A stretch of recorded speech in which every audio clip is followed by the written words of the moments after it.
میں آپ کو آج یہ کہنا چاہتا ہوں کہ ہم نے اس کبھی حرکت کا بھرپور بدلہ لیا ہے. سیز فائر ہو چکی، اب ہم امن چاہتے ہیں، ہم ترقی چاہتے ہیں، خوشحالی چاہتے ہیں، اور پاکستان کے اندر بے روزگاری کا خاتمہ چاہتے ہیں، سرمایہ کاری چاہتے ہیں. اور میں نے یہ آفر کئی مرتبہ میں نے دی ہے، دنیا نے سنی ہے. یہ آنریبل پارلیمنٹرین بیٹھے ہیں، آپ لوگ بیٹھے ہیں. میں نے یہ بات کئی مرتبہ کی کہ ہم کشمیر، ہم پانی کے مسئلے کے اوپر، ہم ٹریڈ کے اوپر، ہم کاؤنٹر ٹیررزم کے اوپر ہم بیٹھ کر بات کرنا چاہتے ہیں. Not from a position of weakness, ہم برابری کی بنیاد پر آپ سے بات کرنا چاہتے ہیں اور یہ مسائل کشمیر کے اور دوسرے مسائل حل کرنا چاہتے ہیں، کیونکہ خطے میں ہم ہمسایہ ہیں. اب یہ ہمارے اوپر ہے کہ ہم نے امن سے رہنا ہے یا ایک جھگڑالو ہمسایوں کی طرح رہنا ہے. میں سمجھتا ہوں کہ ہماری یہ دلی خواہش ہے کہ ہم عزت اور وقار کے ساتھ وہاں پر رہیں، لیکن میں سمجھتا ہوں کہ اس کے لیے کشمیر کا مسئلہ حل ہونا ایک بنیادی ستون ہے. اگر کوئی یہ سمجھتا ہے کہ کشمیر کے مسئلے کے بغیر یہ تعلقات، باہمی تعلقات استوار ہو سکتے ہیں، he is living in a fool's paradise. یہ کبھی نہیں ہو سکتا. کشمیریوں کا خون رائے گا نہیں جانے دیا جائے گا، کشمیریوں کو ان کا حق ملے گا. اسی طریقے سے غزہ میں جو اس وقت ظلم ستم کیا جا رہا ہے، 64,000 غزہ کے اندر، فلسطین کے اندر بزرگ، مائیں، بہنیں، بچے شہید ہو گئے، ان کا کھانا پینا بند کر دیا گیا، دوائیاں بند کر دی گئیں. میں سمجھتا ہوں کہ غزہ کی جو پٹی ہے، غزہ کا جو علاقہ ہے، اس علاقے کے تناسب سے جتنی شہادتیں ہو گئی ہیں، 64,000، پچھلے 100 سال میں جتنی جنگیں ہوئی ہیں، اتنے خطے کے اندر اتنی شہادتیں، اتنی زندگیاں کبھی تباہ نہیں ہوئیں. دیکھتی آنکھ نے ایسے دلخراش منظر پہلے کبھی نہیں دیکھے. میں سمجھتا ہوں کہ آج یہ وقت آ گیا ہے کہ ہمیں ان خطوں میں امن چاہیے اور اسلامی دنیا کو آگے بڑھ کر امن کے لیے بات چیت کرنی چاہیے اور اپنا جو لوہا ہے وہ منوانا چاہیے. مگر یہ تب ہوگا جب تمنا آبرو کی ہے اگر گلزار ہستی میں، تو کانٹوں میں الجھ کر زندگی کرنے کی خو کر لے، اور نہیں یہ شان خودداری چمن سے توڑ کر تجھ کو کوئی دستار میں رکھ لے، کوئی زیب گلو کر لے. میں سمجھتا ہوں کہ یہ وہ علامہ اقبال کا شعر ہے کہ جس نے ہمیں رہنمائی دینی ہے. کبھی کوئی قوم اونچا مقام حاصل نہیں کر سکتی محنت کے بغیر.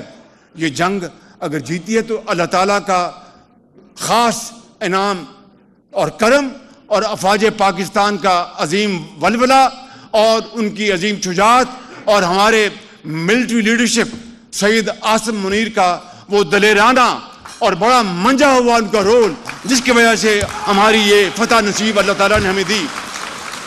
آج میں یہاں پر یہ کہنا چاہتا ہوں کہ آپ کے $38 ارب کے بغیر پاکستان کی معیشت کا پہیہ آگے نہیں بڑھ سکتا، لیکن یہ آپ انشاءاللہ بڑھاتے جائیں گے.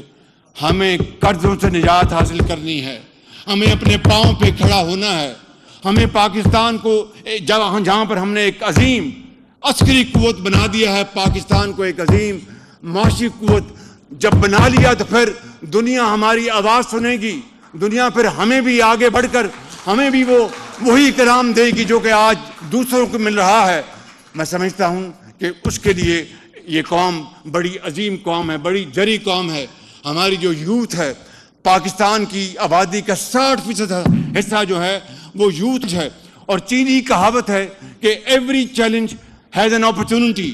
جہاں پر ہمارا جو نوجوان نسل 15 سے 30 سال 60% آبادی کا حصہ ہے، وہاں پر یہ چیلنج بھی ہے اور یہ اپرچونٹی بھی ہے کہ اگر ہم ان کو IT، AI، skilled training, vocational training یہ دیں، جس کا ہم نے الحمدللہ پاکستان میں اس کا بالکل شروعات بڑی تیزی سے کر دی ہیں.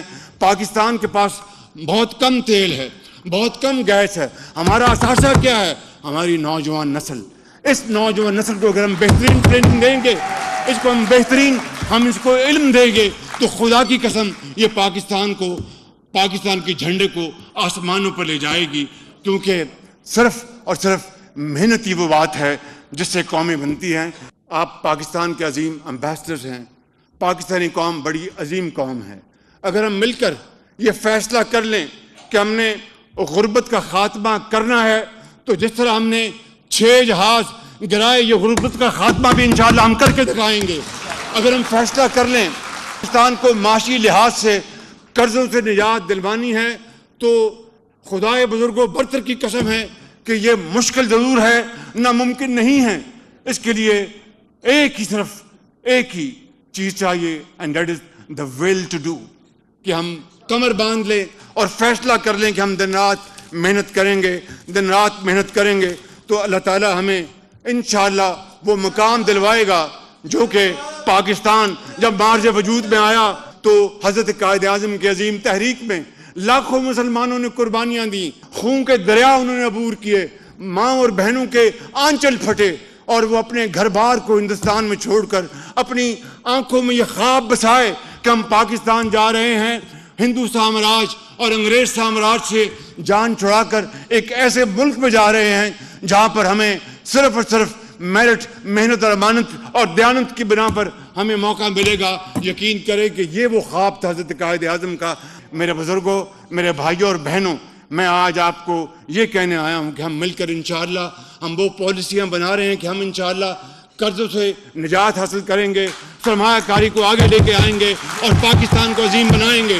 اس کے لیے پالیسیاں ہو گئی، کچھ ہو رہی ہیں، میں لمبی بات یہاں نہیں کہنا چاہتا، یہ اشعار کے اوپر اپنی بات ختم کرنا چاہتا ہوں۔ ہو صداقت کے لیے جس دل میں مرنے کی تڑپ، پہلے اپنے پیکرے خاکی میں جاں پیدا کرے، پھونک ڈالے یہ زمین و آسمان مستعار، اور خاکستر سے آپ اپنا جہاں پیدا کرے۔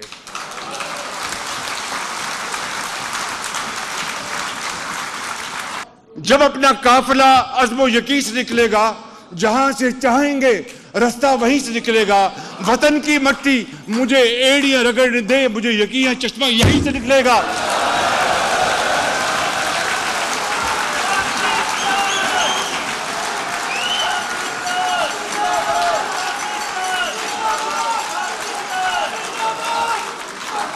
آخری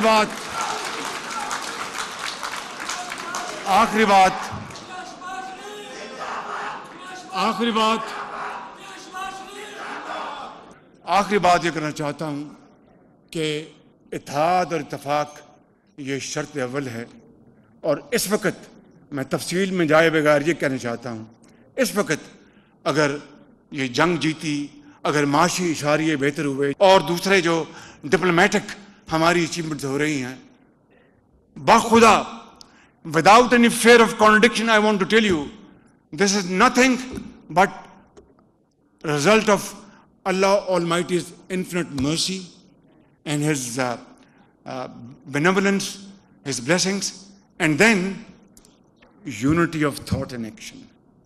Unity of thought and action, اتفاق between political and military leadership کہ پاکستان کو ہم نے بنانا ہے اور عظیم بنانا ہے، اور میرا یہ ایمان ہے کہ یہ ہوگا صرف اس لمحے کی ضرورت ہے جب ہم سب کھڑے ہو کر فیصلہ کر لیں گے کہ ہم نے پاکستان کو دنیا کی عظیم طاقت بنانا ہے، تو خدا کی قسم کوئی بڑے سے بڑا پہاڑ، دریا، سمندر پاکستان کی ترقی کا راستہ نہیں روک سکے گا۔ اللہ تعالیٰ ہم سب کا حامی ناصر ہو۔ پاکستان، پاکستان، قائد اعظم، خدا حافظ۔ ہم پاکستان کو عظیم ملک بنائیں گے۔ وزیر اعظم سمندر پار پاکستانیوں کی تقریب سے خطاب کر رہے تھے، کہہ رہے تھے کہ 10 مئی 2025 کی عظیم فتح پر مبارکباد پیش کرتا ہوں۔ ہم نے دشمن کو وہ سبق سکھایا جو زندگی بھر یاد رکھے گا۔ ہم نے بھارت کو عالمی تحقیقات کی پیشکش کی تھی۔ ہم نے ایک جھٹکے میں دشمن کے 6 جہاز گرائے۔ دشمن کو چند گھنٹوں میں اندازہ ہو گیا کہ یہ سلسلہ دور تک چلا جائے گا۔ بھارت کو جواب دینے کا فیصلہ کیا تو فوجی لیڈرشپ نے پیچھے مڑ کر نہیں دیکھا۔ کراچی سے پشاور تک پوری قوم میں اتفاق تھا۔ دنیا بھر میں سبز پاسپورٹ کی عزت بڑھ گئی ہے۔ سیز فائر ہو چکا، اب ہم امن چاہتے ہیں۔ وزیر اعظم کی بھارت کو ایک بار پھر مذاکرات کی پیشکش۔ مسئلہ کشمیر حل کیے بغیر تعلقات بہتر نہیں ہو سکتے۔ برابری کی بنیاد پر بات چیت چاہتے ہیں۔ غزہ میں 64,000 بزرگ خواتین اور بچوں کو شہید کیا گیا۔